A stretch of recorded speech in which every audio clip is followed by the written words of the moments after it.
আসসালামু আলাইকুম, welcome to my new blog. আমাদের ঘোরাঘুরির দ্বিতীয় দিনে আমরা খুব সুন্দর সুন্দর কিছু জায়গায় গিয়েছিলাম। আমার আজকের ভিডিওতে আমি সেটা শেয়ার করবো সবার সাথে। যদিও ওয়েদার খুবই খারাপ ছিল, নাস্তা করেই আমরা সবাই রেডি হয়ে বের হয়ে গেছি ঘোরার জন্য। আর ইনায়াকে ভাইয়া সিট বেল্ট পরাইছিল, তার জন্য বেচারি খুব কান্নাকাটি করছে। আমরা বের হওয়ার একটু পরেই তুমুল বৃষ্টি শুরু হয়। বৃষ্টিটা এখন কিছুটা কম, কিন্তু এই বাড়তেছিল এই কমতেছিল। আজকে ওয়েদার খারাপ থাকবে এটা আমরা বাসা থেকে বের হওয়ার আগেই জেনেই বের হয়েছিলাম, কিন্তু কিছু করার ছিল না, কারণ আজকে ব্যাংক হলিডে, ভাইয়ারও বন্ধ ছিল, উচ্ছ্বাসেরও বন্ধ ছিল। তো আজকে ছাড়া আমাদের হাতে সময়ও নাই, তার জন্য আমরা এই বৃষ্টির মধ্যে আমরা আজকে আসছি হলো প্যান্ডেল হিল, যে হিলটা কিনা আমাদের বাসা থেকেই দেখা যায়, জানলা দিয়েই দেখা যায়। কিন্তু তখন বাসা থেকে মনে হয় যে একদম কাছে, কিন্তু আসার টাইমে বোঝা গেছে যে কতটা দূর। অনেকটা রাস্তা পার হইতে হয়েছে, প্রায় মনে হয় 5 মাইলের মতো আমাদের বাসা থেকে। এতটা রাস্তা আসার পর আমরা দেখি যে এখানে হিলে নামার মতো ব্যবস্থা নাই, কারণ এখানে পায়ে হেঁটে মানে এতটা রাস্তা এই বাতাসের মধ্যে বৃষ্টির মধ্যে সম্ভব না। আর ইনায়াকে নিয়ে তো আরও যাবে না, আর বাতাসের বেগটা ছিল প্রচুর পরিমাণে, তার জন্য আমাদের ডিসিশন নেওয়া হয় যে আমরা এখানে নামবো না। তো তারপরে আমি একটু নামছিলাম দেখার জন্য। তো তারপর আমরা চলে যাচ্ছি অন্য একটা জায়গা থেকে। আসার পর আমরা বুঝতেছিলাম না কোথায় যাব। তো উচ্ছ্বাস তারপর বললো যে বলেন যাইতে, ওখানে চিড়িয়াখানা আছে, ইনার জন্য ভালো হবে, ও খুশি হবে তার জন্য। তো আমরা বলেন যাওয়ার পর দেখি যে বৃষ্টি কমতেছে না, আর ওখানে টিকিট অনেক, টিকিট দিয়ে আমরা কিছুই দেখতে পারবো না এই বৃষ্টির কারণে। তারপর আমরা একটা পার্কিং এরিয়াতে লাঞ্চ করে নিই।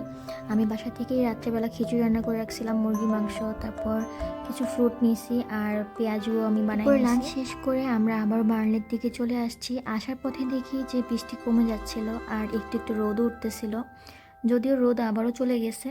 তারপর আমরা বার্নলিতে আসার পর আমরা চলে আসছিলাম ওকল্যান্ড ইউনিভার্সিটিতে। এটা বার্নলির একদম টাউন সেন্টারে, ওখানে হলো গিয়ে বার্নলিতে, আর একটা প্রেস্টনে, মেবি প্রেস্টনেরটা মেইন ব্রাঞ্চ, আর এইটা হলো গিয়ে সেকেন্ড ব্রাঞ্চ। তো আমরা এই ওকল্যান্ড ইউনিভার্সিটির মেইন যে ভবনটা সেটা খুঁজতেছিলাম। এত বড় এরিয়া নিয়ে এই ইউনিভার্সিটি যে আমরা খুঁজে পাচ্ছিলাম না। তারপর ফাইনালি আমরা খুঁজে পেয়ে গেছি, এই যে এটা হলো গিয়ে মেইন যে ভবনটা সেটা। আর এটা হলো গিয়ে একদমই ওই যে বাংলাদেশি মসজিদটা সেটার খুব কাছে। ইউনিভার্সিটি ঘোরা শেষ করে আমরা প্ল্যান করি যে আমরা এখন যাব রলি লেক। তো আমরা রলি লেকে চলে আসছি ইউনিভার্সিটিতে ঘোরাঘুরি শেষ করে। এখান থেকে বাসায় চলে যাব, যেহেতু আমাদের হাতে অনেক সময় ছিল, আর সন্ধ্যা হতে তখন আরও অনেক সময় বাকি ছিল, আর সেই জন্য আমরা এই লেকটাতে আসি। তো আসার পর দেখলাম যে এখানে মানুষজন খুবই কম। তো আমি, উচ্ছ্বাস, ভাইয়া আর ইনায়া ছিল প্রথমে, তারপরে যদিও কয়েকজন আস্তে আস্তে করে আসতেছিল, কিন্তু আমাদের এই সাইডে না, অন্যান্য সাইডে আসতেছিল, কিন্তু আমাদের এই সাইডে একদম মানুষই ছিল না, খুবই খুবই মানুষ কম ছিল। ওয়েদারটা ছিল না, মানে কি বলবো, বাতাসের এত এত সাউন্ড, গাছের পাতার সাউন্ড, পানির সাউন্ড, সব কিছু মিলিয়ে মানে অনেক সুন্দর একটা এনভায়রনমেন্ট তৈরি হয়ে গেছিলো। তো মানে শান্তি লাগতেছিল ওইখানে বসে হেঁটে। জায়গাটা আসলে খুবই সুন্দর, খুবই সুন্দর, বলে শেষ করা যাবে না। এই পাশে আসছি, আর আমার সাথে সাথে সবগুলা হাঁসও চলে আসছে।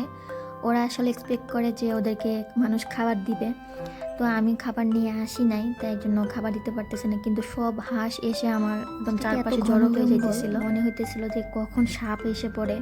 তো একটু ভয় লাগতেছিল এই পাশে, আর আমি ছিলাম এই পাশে একদমই একা।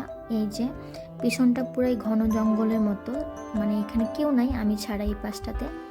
তো তারপর আমি সাহস করে আসছি দেখার জন্য যে এই পাশটা অনেক সুন্দর, কিন্তু এই লেকের যে গভীরতা সেটা কিন্তু ভয়ানক। এটার গভীরতা অনেক।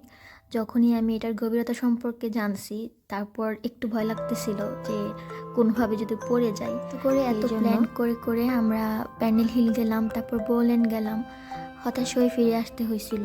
কোনোটাতেই আমরা ভালোভাবে ঘুরতে পারি নাই, কিন্তু শেষমেশ আমাদের বাসার কাছে 10 মিনিটের মতো রাস্তা আমাদের বাসা থেকে, মানে গাড়িতে আর কি, এই রলি লেক। তো এখানে আসার পর আমাদের সব হতাশা দূর হয়ে গেছে, কারণ এটা সৌন্দর্য এত বেশি, কিন্তু ঘুরতে পারলাম না। সেখান থেকেও কিন্তু আমাদের নতুন নতুন অনেক অভিজ্ঞতা অর্জন করা হয়েছে। আর শেষমেশ এই রলি লেক আসার পর তো পুরা দিনটাই সুন্দর। বাসায় যাওয়ার সময় হয়ে গেছিলো, কিন্তু বাসায় যেতে ইচ্ছে করতেছিল না, আর হালকা বৃষ্টিও শুরু হয়ে গেছিলো তখন।